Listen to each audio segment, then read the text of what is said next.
Je vous exhorte à vous conduire en toute humilité et douceur, avec un esprit patient, vous supportant les uns les autres avec charité, vous appliquant à conserver l'unité de l'esprit par le lien de la paix. Il y a un seul corps et un seul esprit. Éphésiens 4, 1, 4.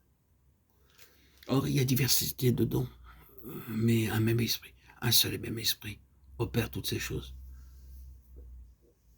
distribuant chacun ses dons comme il lui plaît.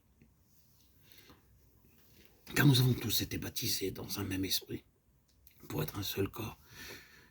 Et nous avons tous été abreuvés d'un même esprit. 1 Corinthiens 12, 4, 11, 13. Dans les 3 premiers chapitres de l'Épître aux Éphésiens, Paul avait mis en relief la gloire de Jésus-Christ comme tête de l'Église, ainsi que la gloire de la grâce de Dieu dans l'Église, qui est le corps de Christ et la demeure du Saint-Esprit.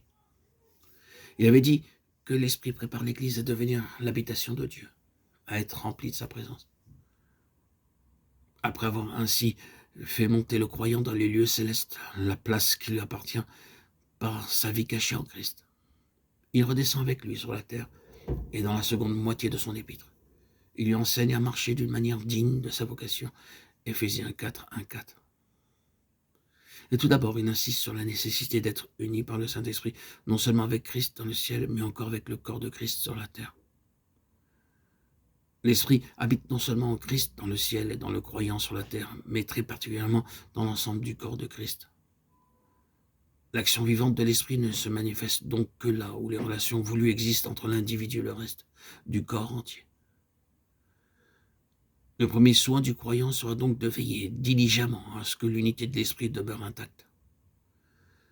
Si on reconnaissait pleinement l'importance de cette unité d'un seul esprit et d'un même corps, la vertu cardinale du chrétien serait l'humilité et la douceur. Chacun s'oublierait pour les autres et tous se supporteraient les uns les autres avec charité au milieu des divergences et des imperfections de caractère. Le nouveau commandement serait ainsi mieux observé, et l'esprit de Christ, l'esprit d'amour, qui sait se dévouer entièrement pour autrui, aurait toute liberté de faire son œuvre. La première épître aux Corinthiens nous montre combien il est nécessaire d'insister sur cette vérité.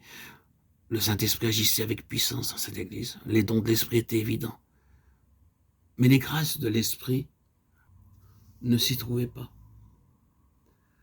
Ses membres ne comprenaient pas qu'il y a diversité de dons, mais un même esprit. Qu'au milieu de cette diversité, c'est toujours un seul et même esprit qui distribue ses dons à chacun comme il lui plaît. Que tous avaient été baptisés dans un même esprit pour être un seul corps, et que tous avaient été abreuvés d'un même esprit. Ils ne connaissaient pas la voie plus excellente, 1 Corinthiens 12, 31. Ils ne savaient pas que le premier de tous les dons de l'esprit, c'est l'amour, qui ne cherche point son intérêt, mais qui ne trouve le bonheur que dans celui des autres.